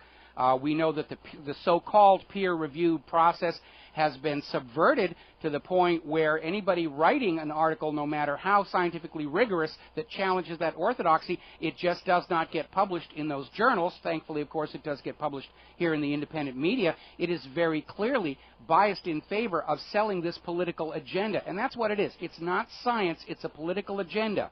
Now, in a real rational world, we would expect the science to drive the public policy, but clearly we have a case here where the policy is warping the science. I come out of a science background myself, and we were always familiar with the golden rule of science. Whoever's handing out the gold tells you what the science is going to be. Yes, yes. And, I started researching the global warming debate about 4 years ago. And at that time, I was annoyed that the media coverage was so one-sided. And I thought there has to be more to the story than this. So, but it was not obvious to me 4 years ago. I had a very open mind that, what's going on? Is it politics driving the science? That was not a foregone conclusion to me. I had to do a number of years of research and look very carefully at the evidence and look very carefully at the public record before I arrived at that conclusion. And, I think there is a great deal of data to support that conclusion. It's not just, people thinking, oh, there's a conspiracy. That there is a great deal of evidence that points in the direction that many of the people working with the IPCC do have this political agenda. And for many of them, it's almost unconscious. They just see the world in a particular way, and they assume that that's the only way and the right way to see the world. So, right now, we have a number of people writing this IPCC report. Part 1 was released a couple weeks ago. Parts 2 and 3 are going to be released in the spring. And so it's still ongoing, and some of the people who are working on this new report, they are former employees of the World Wildlife Fund. Okay, that's the biggest, most powerful, wealthiest environmental group on the planet. And, they're not just about wildlife. They're the people who bring us Earth Hour every year, where you're supposed to turn off your lights for an hour. Mm-hmm. So one of the gentlemen who is now working on the IPCC report, he used to be a WWF vice president.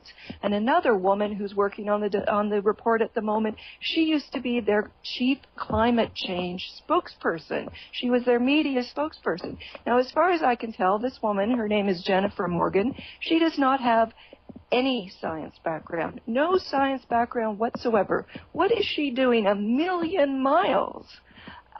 Within a million miles of the IPCC. If this is a scientific organization, why did they recruit her to work on this report? No, it isn't. But basically what they're doing, you know of the Hegelian dialectic, which is you create a problem out of thin air, and then you offer to sell the people a solution, and that we've seen that for all kinds of politicians for a lot of years. They take something that happens naturally, climate change, which is climate is always changing, declare it to be an emergency, and then say, we will save you from it if you give us your obedience and your money and you buy our carbon credits. And it's just a flat-out economic and political scam. And it is amazing how much information has surfaced in the independent media that just calls this orthodoxy into question, and yet the promoters of it are still out there trying to sell this whole thing. They got this part 1 of this latest report out there. We know that the preliminary version of that report admitted there had actually been no warming at all. We got reports that various governments around the world and various agencies like NASA and NOAA were begging the IPCC to take that out because they have bet their reputations on this global warming hysteria, and Mother Nature has basically flipped them the bird, and the world is clearly getting much, much colder. We had record Arctic ice extent growth this last year, and Mother Nature's just not going along with the plan, but they're still trying to find some way they can keep pushing this agenda by saying that the global warming is hiding somewhere in the bottom of the ocean. And we're coming up on another commercial break, and I've decided I'd like to keep you into our next segment so we don't have to rush on this thing.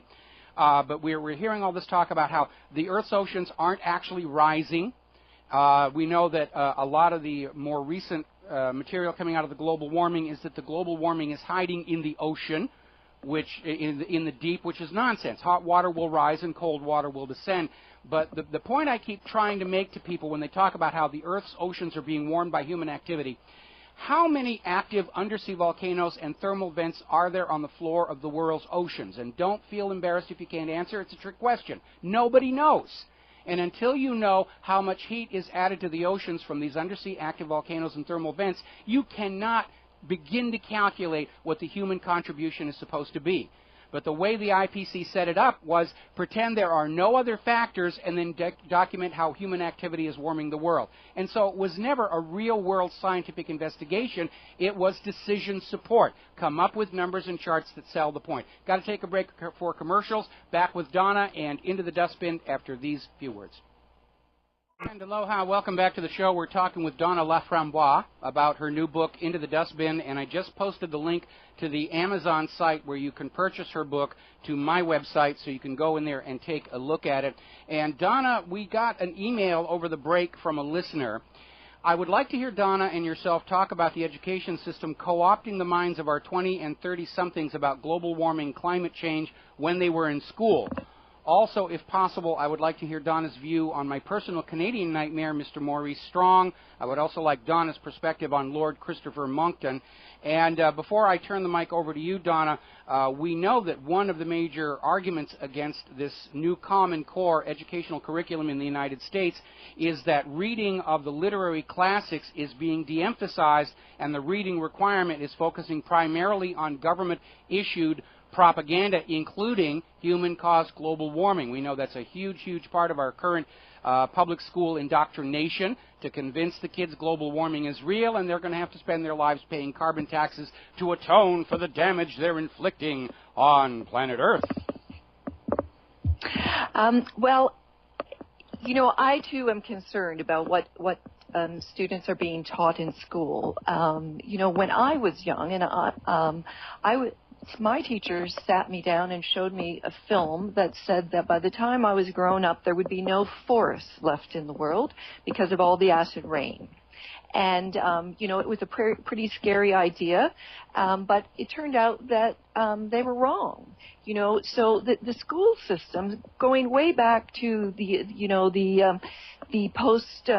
post-war Cold War era, has always scared our children. You know, hide under your desk if in case of a nuclear bomb, as like if that's actually going to work. Yeah. Yes. No, I got the same thing when I was, the commies are bad, the commies are evil, beware of communist subversion. And basically I'm at the age right now where I realize that pretty much everything I was taught in public school turned out to be completely bogus. In the 1970s, they were screaming there was a new ice age coming, and we understand the mechanism. If you're a scientist and you publish a report that says, I found this interesting phenomenon and it probably doesn't mean anything, you don't get media attention, you don't get funding. But if you find something and you say, it's the end of the world, then the media comes in and the funding comes in, and you get your time on the Discovery Channel. And that's a big part of what drives sensationalist science, whether it's Y2K or killer bees or the coming ice age or global warming. And it really distorts the public perception of the value of science and the scientific method. That's right. And, you know, it's always something, right? It's overpopulation, or it's the ozone layer, or it's global cooling, or it's global warming. And, you know, children, especially when they get to be teenagers, they do one thing pretty universally, and that's that they rebel. And they develop actually some pretty interesting skepticism toward what they're being told by authority figures. Only they could hang on to that. So, you know, I choose to be very optimistic about young people. I think they can see dogma when it's right in front of their noses, and I think they will make up their own mind, and with or without the school system's assistance. So, you know, I have concern, but on the other hand, I try to be optimistic, and I think that you know, children are pretty good at realizing when they're being fed a political line. You know, eventually when they reach their teens at least. So now I'm trying to remember what your email correspondent said. I wanted to know your opinion on Maurice Strong up in Canada and your opinion on Lord Christopher Monckton. Okay. Well, both of those gentlemen are not my area of specialties. Okay. I know that Maurice Strong was the first head of the UN Environmental Program. And he was the person who decided that it was a very good idea to get lots of NGOs like Greenpeace and the World Wildlife Fund very involved in the UN's environmental issues, and I think that was a big mistake. But I don't know a lot about Maurice Strong, and so I think it would be wrong for me to make too many comments in that regard. And with respect to Christopher Monkton, pretty much the same thing. I've had the pleasure of meeting him very briefly in person.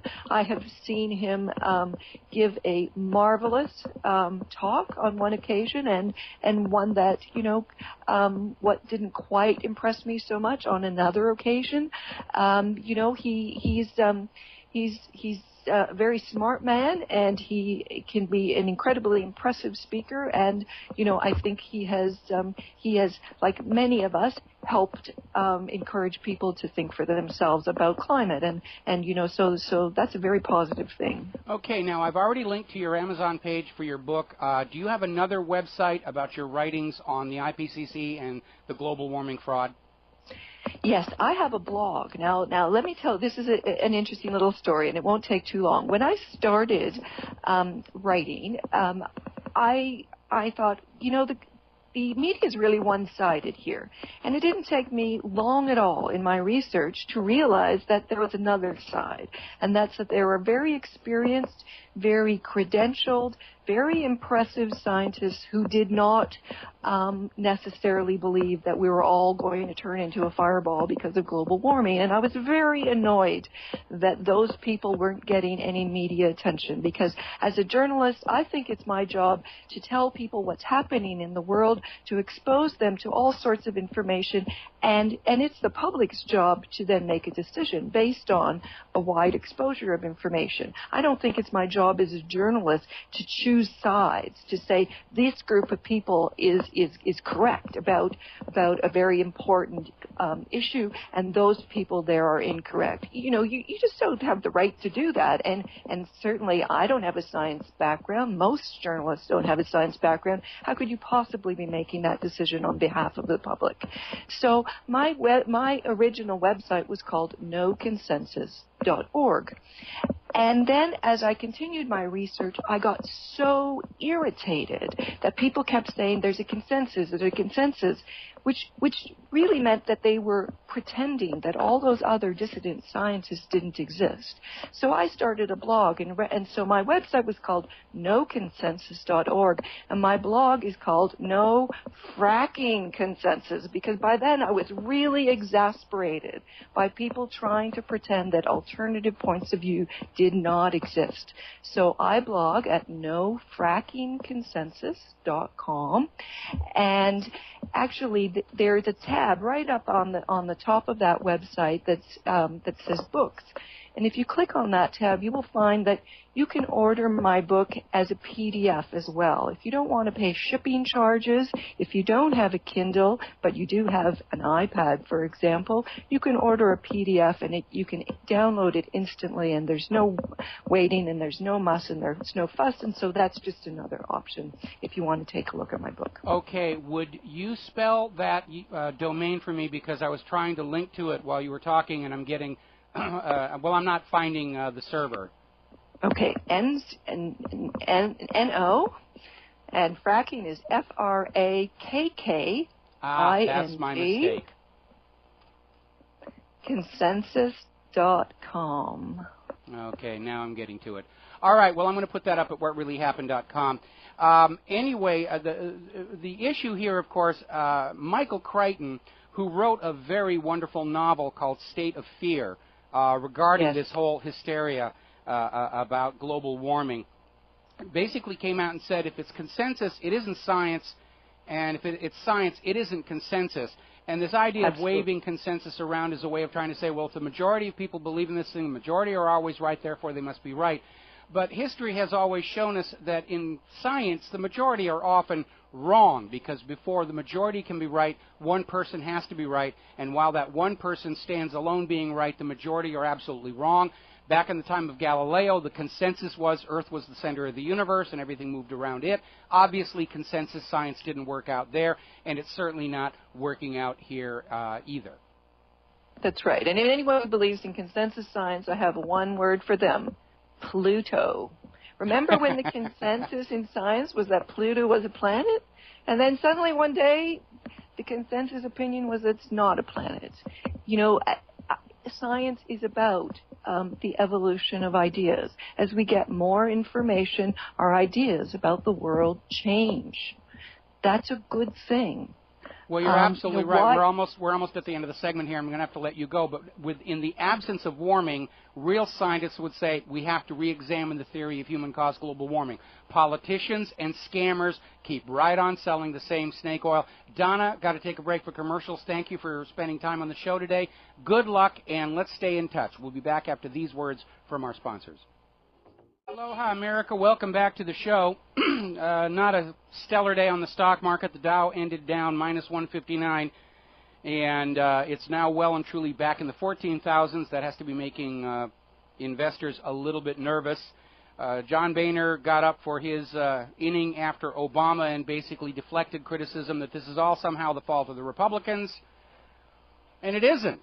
It's the fault of the Republicans and the Democrats and Wall Street. It's a systemic problem because we have a government which has the legal authority under the Constitution to create and issue interest-free public currency, but instead chooses to borrow the public currency at interest from a privately owned bank, therefore plunging the American people and future generations into hopelessly unpayable debt to enslave you.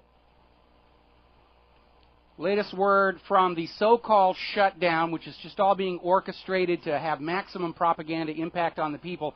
As you're probably aware, the Grand Canyon, along with all the other national parks, was shut down. Apparently, a group in Arizona secured private funding to open and operate the Grand Canyon on private funding only, and the federal government said, no, you're not allowed to do that.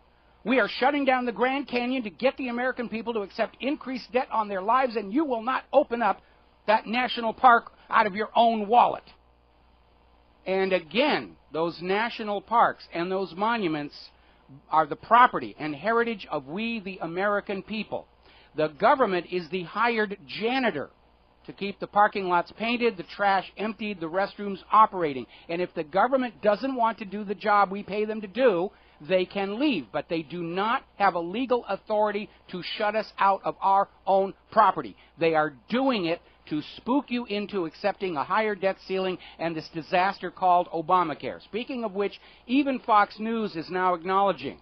The polls are showing an overwhelming majority of Americans saying at the very least Obamacare should be delayed a year to work out all the obvious problems. Nobody even knows how many people have successfully signed up.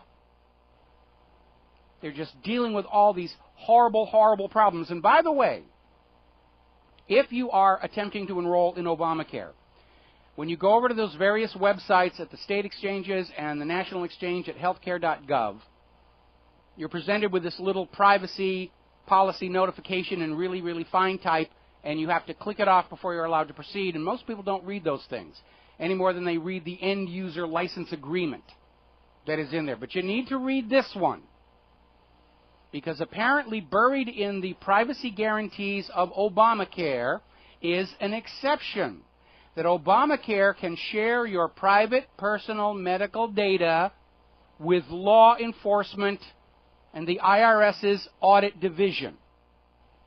In other words, when you're telling Obamacare about your possible accident with an illicit substance, the police are going to be notified you're using illegal drugs.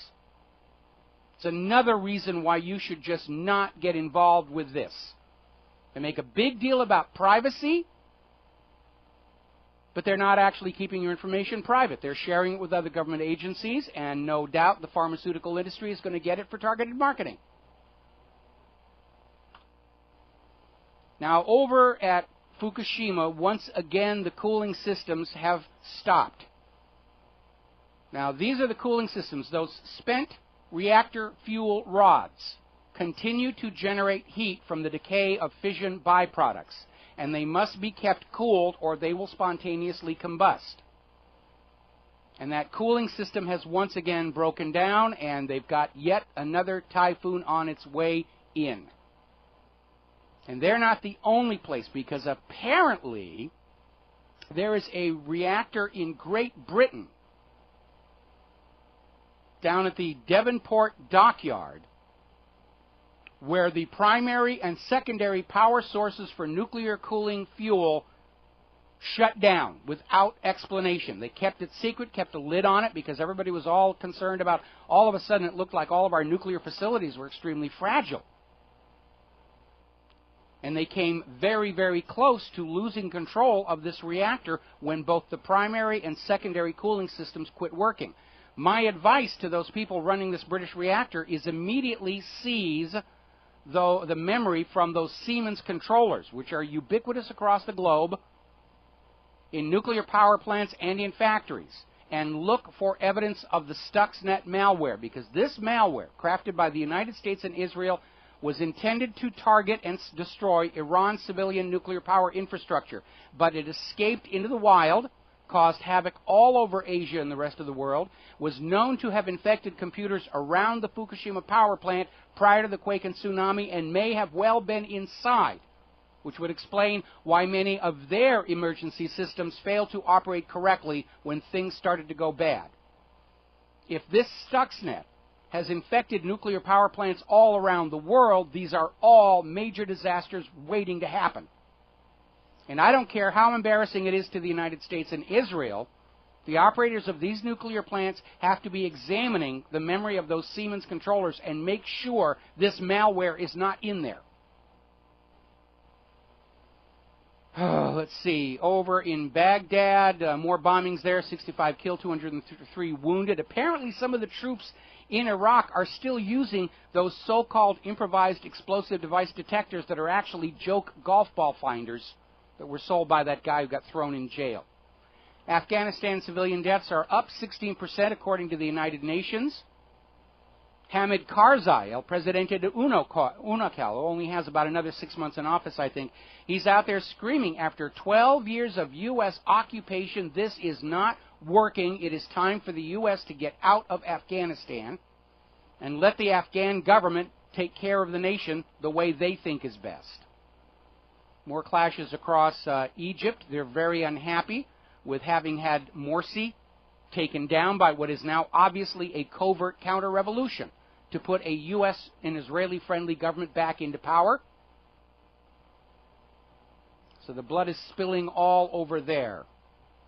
Let's see. America's police are looking more and more like the military. Certainly that's true. That was certainly shown to us with the D.C. driver.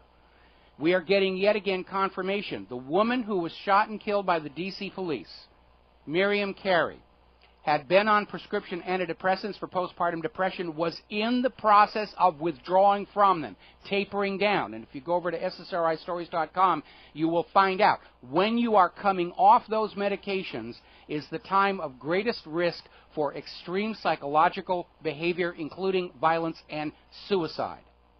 And we have another case where a grandmother, apparently without any explanation at all, killed her own baby granddaughter with a sledgehammer.